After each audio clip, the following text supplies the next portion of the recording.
Well, hello everyone. Welcome to the Layman Way, where we bring the explanation of the key concepts for UPSC preparations in a very fun and engaging way. Concepts from subjects like geography, polity, history, economy, and much more. And guys, we are trying to create a big impact by providing quality education, and you can be a part of this beautiful journey by doing just three things: liking the videos, subscribing to the channel, and recommending the video to your friends. Alright guys, if you want to view the full course, you can always go on the I button in the top right corner and view our full playlist. And if you are following this course, do not forget to leave a comment down below to share your progress with others so that we can motivate one another. And let's get started. So guys, let's move ahead. और science and take के current affairs को हम discuss कर रहे हैं. तो चलिए आज स्टार्ट करते हैं. स्पेस टेक्नोलॉजी से देखते हैं क्या क्या कौन कौन सी एजेंसी से रिलेटेड क्या क्या न्यूज़ आई थी. तो सबसे पहले बात करते हैं joint lunar polar exploration mission की. ठीक है, तो ये joint lunar polar exploration mission किसका किसका है. तो देखो जॉइंट लिखा है तो मतलब कोई दो देश साथ में होंगे तो उनका जॉइंट कोलैबोरेशन होगा, है ना. तो बेसिकली ये जॉइंट कोलैबोरेशन है किसका, जाक्सा, जो कि जापान की स्पेस एजेंसी है, और अपनी इसरो. ठीक है, 2017 में इसको कंसेप्चुलाइज़ किया गया था. मतलब 2017 में ये कोलैबोरेशन हुआ था कि दोनों मिलके क्या करेंगे, मून पे एक लैंडर और रोवर उतारेंगे. ठीक है, अब इसमें मेजर बात यह है कि लैंडर कौन बनाएगा और रोवर कौन बनाएगा. तो लैंडर जो है वो अपना इसरो बनाएगा, जो लैंडर सिस्टम है वो इसरो बनाएगा, और जो रोवर सिस्टम है अपना वो जाक्सा बनाएगा. तो आपको इसमें याद रखने वाली चीज़ क्या है कि ये जो joint lunar polar exploration mission है, ये जापान की स्पेस एजेंसी जाक्सा और इसरो के बीच में साइन हुआ था 2017 में. इसमें लैंडर और रोवर मून पे उतारने की बात की गई थी. लैंडर बनाएगा इसरो और रोवर कौन बनाएगा, जाक्सा, जो कि जापान की स्पेस एजेंसी है. और ये बेसिकली मिशन करेगा क्या, इसमें बेसिकली वाटर का प्रेजेंस ये लोग देखेंगे कि वहाँ मून पे कहाँ कहाँ वाटर का प्रेजेंस है ना. कब लॉन्च होगा ये, 2023 में इसको लॉन्च करने का प्रस्ताव रखा गया है. ठीक है, उसके बाद आते हैं मार्स मिशन. कौन कौन से मार्स मिशन न्यूज़ में थे. तो सबसे पहला है एक्सो मार्स 2022. तो एक्सो मार्स 2022 बेसिकली कोलैबोरेशन किसके बीच में, यूरोपियन स्पेस एजेंसी ESA और अपना रशियन स्पेस एजेंसी जो है उनके बीच में ये कोलैबोरेशन है. तो ये ध्यान रखना है आपको कि एक्सो मार्स किसके बीच में, ESA और रशिया की स्पेस एजेंसी के बीच में ये कोलैबोरेशन है. इसमें दो मिशन होंगे. पहला होगा ट्रेस गैस ऑर्बिटर, ठीक है, जो 2016 में ऑलरेडी लॉन्च हो चुका है, और दूसरा होगा rover and a surface platform, जो कि 2022 में लॉन्च होगा. ठीक है, तो वो भी लॉन्च नहीं हुआ है. तो दो पार्ट में मिशन है. 2016 में already trace gas orbiter launch हो चुका है, और अभी जो आगे आने वाला रोवर और प्लेटफॉर्म है वो कब लॉन्च होगा, 2022 में. तो आपको याद ये रखना है कि एक्सो मार्स किसके बीच में, ESA और रशिया के बीच में. उसके बाद आता है मार्च 2020 रोवर. तो बेसिकली नासा का परसिवेंस रोवर जो है वो ऑलरेडी पहुंच चुका है ना अपने क्या बोलते हैं मार्स पे. अभी इनका इंजेन्युइटी करके एक हेलीकॉप्टर भी उड़ा है रिसेंटली. तो वहाँ पे उन्होंने पहली बार मार्स में एक हेलीकॉप्टर उड़ाया है ना, इंजेन्युइटी नाम है उसका. तो ये भी ध्यान रख लेना. तो परसिवरेंस रोवर जो है वो मार्स पे जाके वहाँ पे माइक्रोबियल लाइफ को देखेगा कि भाई वहाँ पे कोई लाइफ के सैंपल्स तो नहीं है ना, और बाद में फिर ये सैंपल्स लेके वहाँ के रॉक और सॉइल को अर्थ को रिटर्न करेगा. तो ये मकसद है किसका, नासा के परसिवेंस रोवर का. किस मिशन के अंडर है, मार्च 2020 के अंदर. उसके बाद होप किसका है, होप बेसिकली UAE का मिशन है. 2020 में इसको लॉन्च किया गया है ना. अरब नेशन का पहला मार्स मिशन है. इसमें बेसिकली ये मार्स के अराउंड रिवॉल्व करेगा. तो ये लैंडिंग नहीं है, इसमें सिर्फ ये रिवॉल्व करेगा. जैसे हमारा मॉम मिशन था ना, वैसे ही इनका ये है होप मिशन. ठीक है, उसके बाद तियानवेन 1 किसका होगा, नाम से ही पता चल रहा है तियानवेन 1 किसका होगा, चाइना का. एक चीज़ याद रखो, ये जो स्पेस मिशन होते हैं ना, ये हर कंट्री अपनी लैंग्वेज के हिसाब से ही नेम करती है. जैसे नासा के जितने देखोगे वो सारे इंग्लिश, प्योर इंग्लिश में रहते हैं. चाइना के देखोगे तो उसी टाइप के नाम रहते हैं, तियानवन, चैंगी, इस टाइप के. फिर जापान का देखोगे तो जापान के भी अपने जापानीज़ में नाम होते हैं, हायाबूसा, इस टाइप से नाम होता है. तो ये ध्यान रखना नॉर्मली है. इसरो का आप देखोगे चंद्रयान, हिंदी में नाम है ना चंद्रयान. तो इस टाइप से जो कंट्री जिसकी लैंग्वेज होती है ना उसी हिसाब से ये मिशन रखती है ना. तो तियानवेन 1 किसका है, चाइना का फर्स्ट मार्स एक्सप्लोरेशन मिशन है. तो ये आपको याद रखना है कब लॉन्च हुआ है, 2020 में. तो 2020 में बहुत सारे लॉन्च हुए हैं, और इसका आपको रीज़न ढूंढना है क्यों लॉन्च हुए हैं 2020 में बहुत सारे ज़्यादा. तो मैं बता ही देता हूँ, क्योंकि 2020 में मार्स जो है वो अर्थ के सबसे नज़दीक आया था. ठीक है, तो इसीलिए सारे मिशन यहीं पे लॉन्च हुए हैं, क्योंकि कम फ्यूल लगेगा मार्स में पहुंचने में, मार्स के ऑर्बिट में जाने में कम फ्यूल लगेगा. तो तियानवेन समझ में आ गया, चाइना का मार्स मिशन है, 2020 में लॉन्च हुआ है. ठीक है, आगे बढ़ते हैं. अब चंद्रयान 2 की बात करते हैं. लास्ट ईयर बहुत न्यूज़ में था, है ना. सॉफ्ट लैंडिंग नहीं कर पाया था अपना, बट काफ़ी सक्सेसफुल मिशन था ये. तो चंद्रयान 2 में क्या क्या है, चंद्रयान 2 में एक ऑर्बिटर है जो मून के अराउंड रिवॉल्व करेगा. अभी भी ये ऑर्बिट में है उसके. उसके बाद एक लैंडर है जिसको विक्रम बोला गया था, और रोवर है जिसको प्रज्ञान बोला गया था. ठीक है, तो ये लैंडर जो है वो सॉफ्ट लैंडिंग करने वाला था, उसके बाद रोवर जाके आगे थोड़ा जाके वहाँ का सॉइल सैंपल का एनालिसिस करने वाला था, बट अनफॉर्चुनेटली वो क्रैश हो गया है ना। तो ये सेकंड लूनर मिशन है, नाम से पता चल रहा है 2 है तो सेकंड लूनर मिशन है। अभी इससे पहले वाले ने क्या किया था, पहले वाला ऑर्बिटर था बेसिकली, पहले वाले ने बेसिकली मून पे पानी के प्रेजेंस को डिटेक्ट किया था कि यहाँ पे पानी का प्रेजेंस है, और अब ये जाके वहाँ पे उसको एनालाइज करने वाला था, ठीक है। उसके बाद ये किसके थ्रू लॉन्च हुआ है, कौन सा अपना सैटेलाइट ये लॉन्च व्हीकल है, G S L V mark 3 M1 से लॉन्च होता है। इसका मार्क 3 नाम क्यों है, क्योंकि basically G S L V जो है वो 3 स्टेज 3 स्टेज में जाता है, 3 स्टेज का व्हीकल है। 3 स्टेज में क्या क्या होता है, पहला सॉलिड, लिक्विड और तीसरा होता है क्रायोजेनिक, ठीक है, क्रायोजेनिक स्टेट। जबकि PSLV जो है हमारा पोलर सैटेलाइट लॉन्च व्हीकल जो है, that is a 4 stage vehicle. Solid पहले आता है, सॉलिड, लिक्विड, फिर सॉलिड, फिर लिक्विड, है ना, सॉरी, फिर लिक्विड। तो PSLV 4 स्टेज का है और GSLV 3 स्टेज का है। और ज़्यादा पेलोड कौन कैरी करता है, GSLV कैरी करता है। तो GSLV बेसिकली नाम से पता चला ना, जियो सिंक्रोनस सैटेलाइट। तो ये जियो स्टेशनरी ऑर्बिट्स जो हायर ऑर्बिट्स होते हैं 36,000 किलोमीटर के आसपास वाले, वहाँ पे सैटेलाइट्स को प्लेस करने में यूज़ होता है। जबकि PSLV जो है वो बेसिकली लो अर्थ ऑर्बिट में अगर कोई सैटेलाइट भेजनी है तो उसके लिए यूज़ होता है मोस्टली, है ना। बट जो हमारा मॉम मिशन था ना वो PSLV से ही गया था, जो मार्स वाला मिशन था वो PSLV से ही गया था, है ना। तो ये भी आप याद रखना। India would have been the 4th country, अगर ऐसा होता तो इंडिया चाइना, USSR और US के अलावा चौथी कंट्री होती जो पहली अटेम्प्ट में सॉफ्ट लैंडिंग कर पाई है लूनर सरफेस में, है ना। उसके बाद आगे बढ़ते हैं और इंडियन रीजनल नेविगेशन सिस्टम की बात करते हैं, IRNSS, है ना।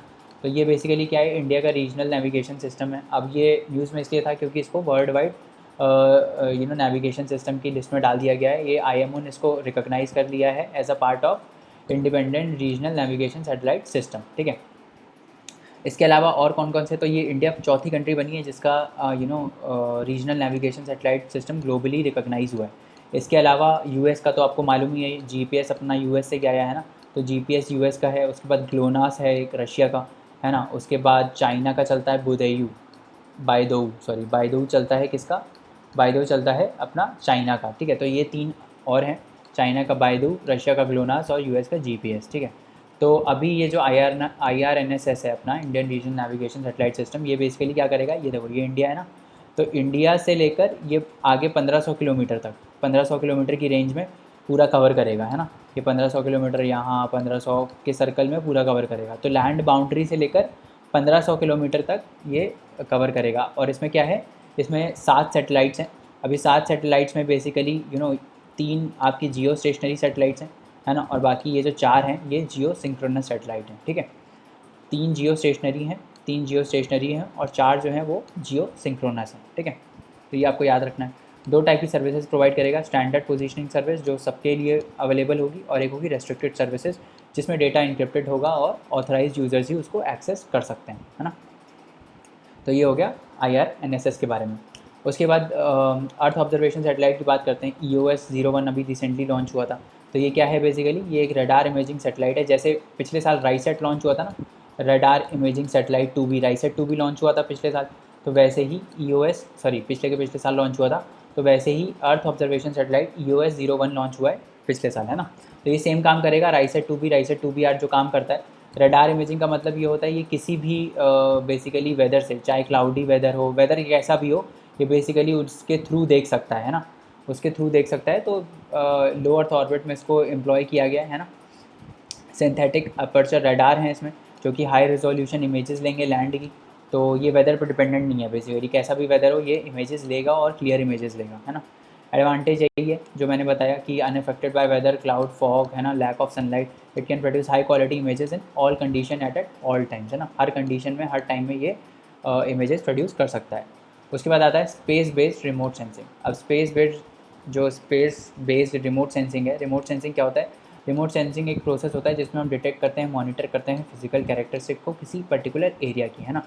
बाय उस क्या मेजर करते हैं उसमें, जो वो रिफ्लेक्शन, जो रिफ्लेक्टेड रेडिएशन होते हैं ना, उसको मेजर करके हम ये बताते हैं कि उसकी फिजिकल कैरेक्टरिस्टिक्स कैसी है। जैसे मान लो कहीं आग लगी हुई है ना, तो जहाँ आग लगी हुई है वो थर्मल रेडिएशन एमिट करेगा। तो इस थर्मल रेडिएशन को हम डिटेक्ट करके ये बता सकते हैं कि यहाँ का टेम्परेचर बहुत ज़्यादा है, इसका मतलब यहाँ पे फायर है ना। तो ये होता है remote sensing. Remote sensing is basically a process of detecting and monitoring physical characteristics of an area और object by measuring its reflected and emitted radiation at a distance typically from a satellite और aircraft. तो satellite basically ये जो thermal radiation होंगे वो major करेगी और बताएगी कि हीट बहुत ज़्यादा है और यहाँ पे फायर लगी हुई है, ठीक है। इस टाइप से होगा रिमोट सेंसिंग। उसके बाद स्पेस बेस्ड रिमोट सेंसिंग का मतलब यही है कि स्पेस से हम उसको मेजर करेंगे, है ना, डिटेक्ट करेंगे, मॉनिटर करेंगे फिजिकल कैरेक्टरिस्टिक्स को फ्रॉम अ सैटेलाइट, एयरक्राफ्ट और एन अनमैन्ड एरियल व्हीकल। तो बेसिकली स्पेस से हम ये काम करने वाले हैं। एप्लीकेशन क्या है, ये बेसिकली वेदर में काम करेगा, क्लाइमेट में, गवर्नेंस में, मैपिंग में, डिज़ास्टर मैनेजमेंट में काम करेगा, जैसे कहीं फायर वायर लगी है ना, एग्रीकल्चर में काम करेगा, ये बता सकते हैं कि ड्रॉट है कि नहीं है, तो बहुत ही सूखा पड़ा रहेगा तो अलग टाइप के रेडिएशन एमिट करेगा, है ना, अर्बन डेवलपमेंट में मेजर करेगा। तो ये सब इसका एप्लीकेशन है। उसके बाद आगे बढ़ते हैं, Indian National Space Promotion and Authorisation Centre की बात करते हैं।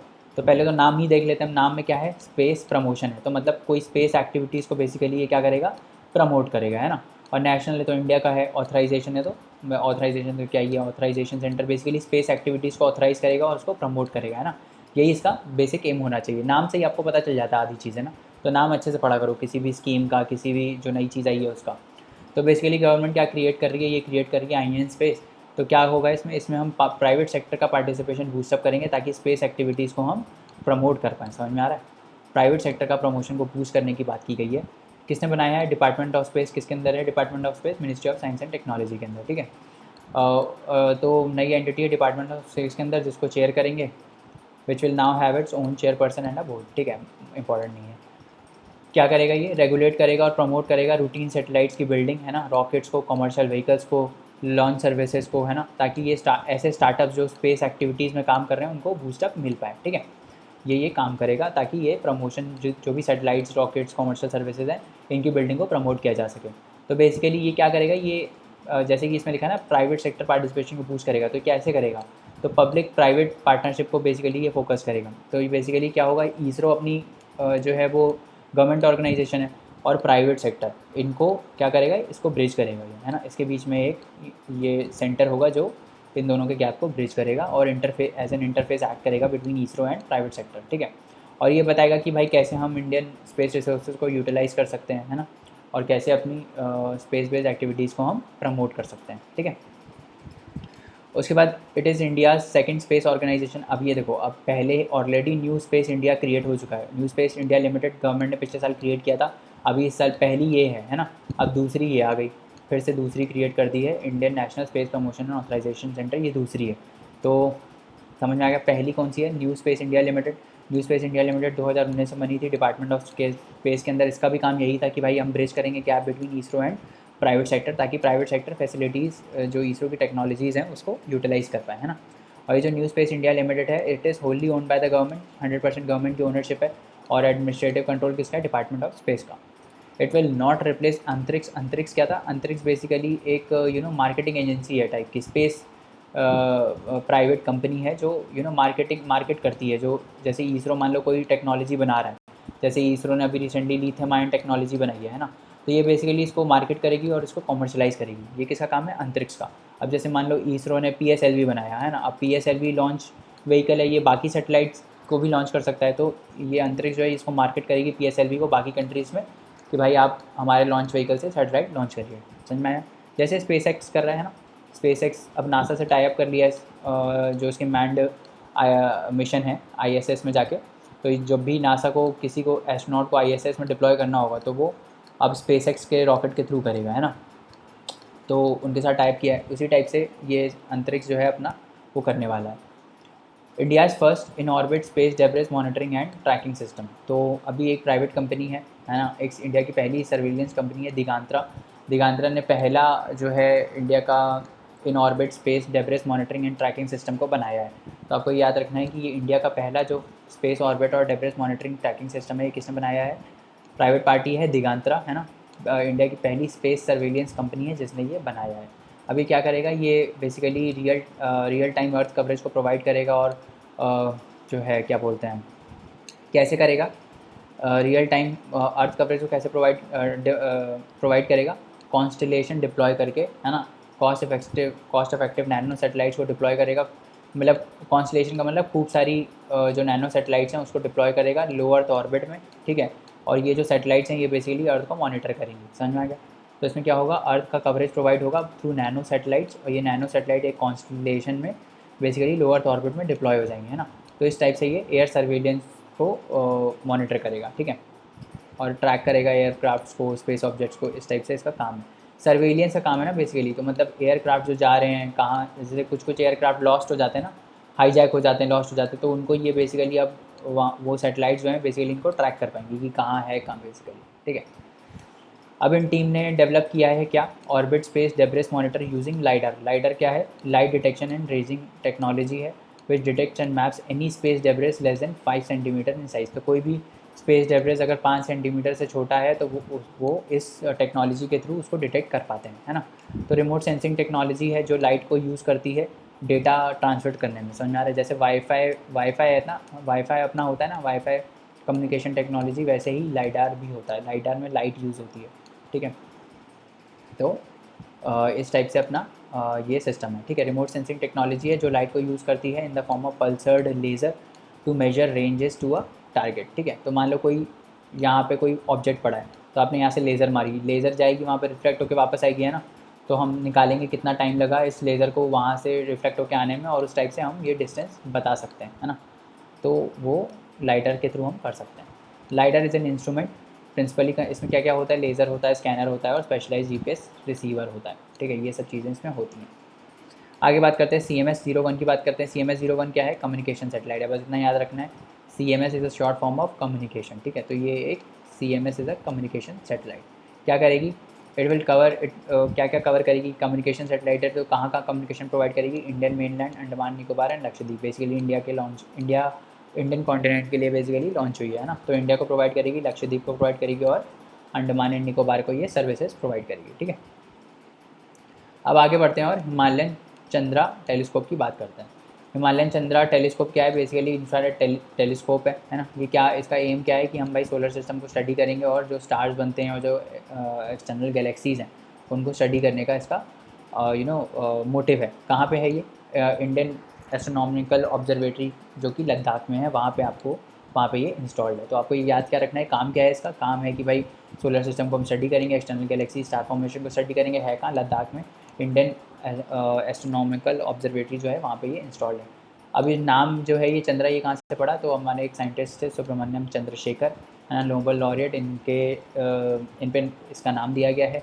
इन चंद्रशेखर का जो मेजर जो साइंस में जो इन्होंने दिया, जो इन्होंने साइंस को कंट्रीब्यूशन दिया वो क्या है, इन्होंने चंद्रा लिमिट डिफाइन करी थी। चंद्रा लिमिट क्या है, चंद्रा लिमिट बेसिकली जैसे एक स्टार होता है ना, तो स्टार का जो वाइट डॉर्फ होता है ना, उसका बेसिकली मैक्सिमम कोई मास होता है ना। ऐसा नहीं कि इसका इनफाइनाइट मास हो सकता है, इसका कोई मैक्सिमम मास होता है, तो वो उन्होंने लिमिट डिफाइन करी थी कि ये मैक्सिमम कितना हो सकता है, उसको हम बोलते हैं चंद्रा लिमिट, ठीक है।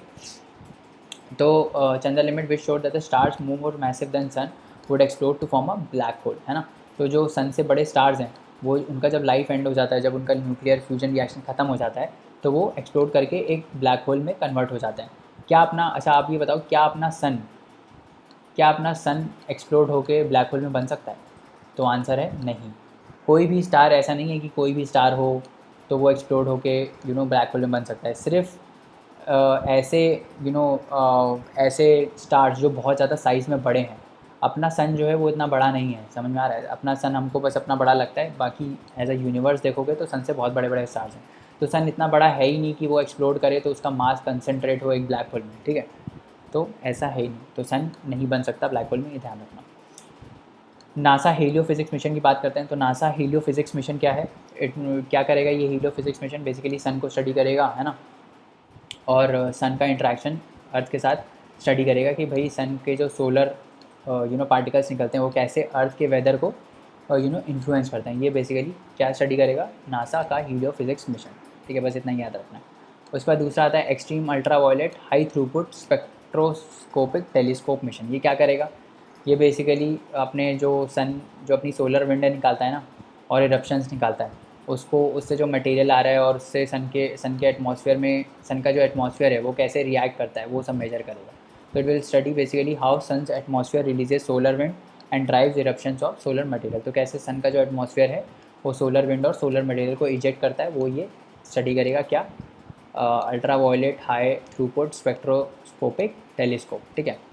सोलर विंड्स जो है it can disturb communication, navigation system और सेटेलाइट, इन सबको तो कर ही सकता है। ये तो आपको पता ही है कि जो सोलर एनर्जी आती है, जो सोलर पार्टिकल्स आते हैं वो अपने कम्युनिकेशन को डिस्टर्ब कर सकते हैं, ठीक है। चलो तो चलिए दोस्तों, आज के लिए इतना रहने देते हैं, बाकी कंसेप्ट्स नेक्स्ट लेक्चर में पढ़ेंगे। और जाने से पहले लाइक शेयर सब्सक्राइब करना ना भूलें, चैनल को रिकमेंड करें अपने दोस्तों को, और आप हमको अपने डाउट्स और क्वेरीज़ जो हैं वो queries@thelaymanway.com पे भेज सकते हैं, जहाँ पे हम आपका रिप्लाई इंस्टेंटली करेंगे। तो चलिए नेक्स्ट लेक्चर में मिलते हैं, तब तक पढ़ते रहिए, हार्ड वर्क करते रहिए। Thank you so much, bye bye and take care.